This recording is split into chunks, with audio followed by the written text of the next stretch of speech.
नमस्कार दोस्तों, study delight channel पर आप सभी का हार्दिक स्वागत है।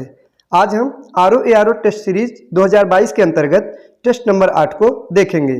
तो आप भी हमारे साथ प्रश्नों को हल करते चलिए और कमेंट बॉक्स में ज़रूर बताइए कि आपके कितने प्रश्न सही हुए। तो आइए दोस्तों, शुरुआत करते हैं आज के इस टेस्ट का। तो पहला प्रश्न है कि ऑल इंडिया स्पिनर्स एसोसिएशन की स्थापना किसने की थी।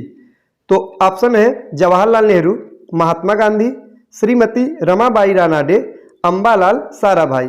तो सही जवाब हो जाएगा Mahatma Gandhi, option number B Mahatma Gandhi. दोस्तों, ऑल इंडिया स्पिनर्स एसोसिएशन की स्थापना महात्मा गांधी ने किया था। तो असहयोग आंदोलन की समाप्ति के बाद गांधी जी ने अपने आप को सक्रिय राजनीति से अलग कर दिया था। तो दोस्तों, असहयोग आंदोलन कब हुआ था? 1920 में इसकी शुरुआत हुई थी और जिसे महात्मा गांधी ने समाप्त कर दिया था। और क्यों किया था? तो चौरी चौरा घटना के कारण, जो कि 1922 में चौरी चौरा कांड हुआ था। परीक्षा में पूछा जाता है कि चौरी चौरा कांड कब हुआ था? 1922 को। और चौरी चौरा स्थान कहाँ है? तो दोस्तों, यह गोरखपुर में है। तो गोरखपुर में चौरी चौरा कांड जब 1922 में हुआ था, उसके बाद महात्मा गांधी ने असहयोग आंदोलन को स्थगित कर दिया था और उसके बाद इन्होंने खुद को रचनात्मक कार्यों से जोड़ा था। और 1925 में, तो दोस्तों कब? 1925 में गांधी जी ने पंजाब के आदमपुर में, तो कहाँ पे? पंजाब के आदमपुर में ऑल इंडिया स्पिनर्स एसोसिएशन की स्थापना की थी। तो इसका सही जवाब क्या होगा? Option number B Mahatma Gandhi. अगला प्रश्न है, निम्नलिखित में से कौन सुमेलित नहीं है? तो एक तरफ घाटी का नाम दिया गया है, दूसरी तरफ संबंधित राज्य। तो आइए देखते हैं। ऑप्शन नंबर ए है जुकू घाटी और उसके सामने दिया गया है सिक्किम। दोस्तों, यह गलत हो जाएगा। जुकू घाटी यह नागालैंड में है। तो जुकू घाटी कहाँ है? नागालैंड में। तो सिक्किम यह गलत है। और बी है सांगला घाटी, हिमाचल प्रदेश, बिल्कुल सही है। सी है नेलांग घाटी, उत्तराखंड, ये भी सही है। और डी है मरखा घाटी, लद्दाख। दोस्तों, यह भी सही है। तो कौन सा सही सुमेलित नहीं है? ऑप्शन नंबर ए जुकू घाटी, यह सिक्किम में न होकर नागालैंड में है। आगे है, अधिकारों से असंगत विधियों का सजग प्रहरी किस अनुच्छेद को बनाया गया है?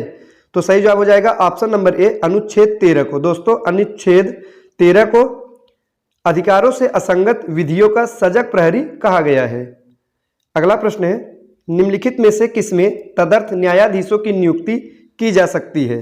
तो सही जवाब हो जाएगा ऑप्शन नंबर ए केवल सर्वोच्च न्यायालय में। दोस्तों, केवल सुप्रीम कोर्ट में तदर्थ न्यायाधीशों की नियुक्ति की जा सकती है।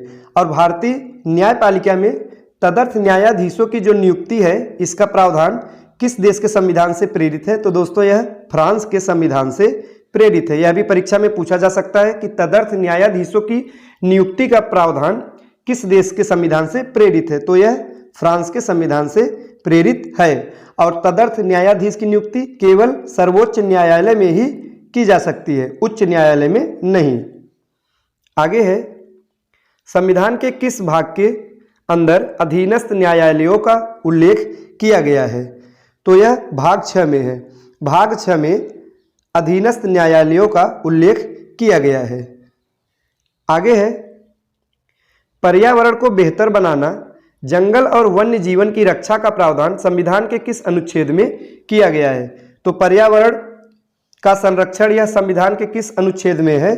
तो अनुच्छेद 48A में है। दोस्तों, सही जवाब हो जाएगा ऑप्शन नंबर ए अनुच्छेद 48A।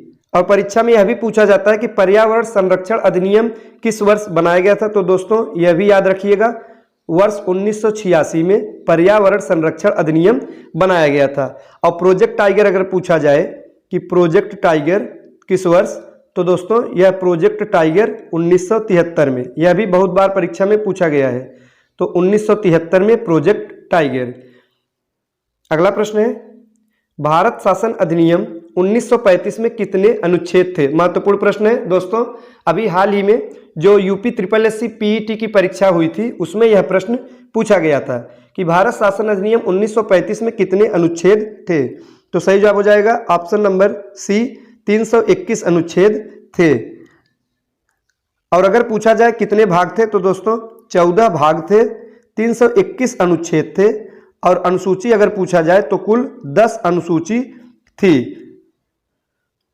अगला है, निम्नलिखित में से किस अधिनियम के द्वारा भारत में दास प्रथा को विधि विरुद्ध घोषित किया गया था? तो सही जवाब हो जाएगा option number C, charter act 1833 के द्वारा। दोस्तों 1833 के द्वारा दास प्रथा को विधि विरुद्ध घोषित किया गया था और अंततः यह 1843 में दास प्रथा को समाप्त कर दिया गया था। अगला प्रश्न है दोस्तों, कथन और कारण दिए गए हैं, आइए देखते हैं। कथन है कि नागफनी के पौधे में प्रकाश संश्लेषण की जो प्रक्रिया होती है वो इसके जड़ों से होती है।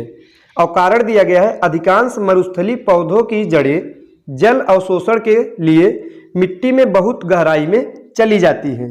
तो इसका सही जवाब हो जाएगा ऑप्शन नंबर बी, कथन असत्य है और कारण सत्य है। दोस्तों जो कथन दिया गया है, नागफनी के जो पौधे में प्रकाश संश्लेषण की क्रिया जड़ों से होती है, यह कथन है, यह गलत है। दोस्तों नागफनी के पौधे में जो प्रकाश संश्लेषण है वो तने में होती है, न कि जड़ में। और जो कारण है कि अधिकांश मरुस्थलीय पौधे की जड़ें जल अवशोषण के लिए मिट्टी में बहुत गहराई में चली जाती है, यह बिल्कुल सही है। तो सही जवाब हो जाएगा ऑप्शन नंबर बी, कथन गलत है और कारण सही है। अगला प्रश्न है, बादल किस कोलाइड के उदाहरण है? तो सही जवाब हो जाएगा aerosol, option number A, aerosol.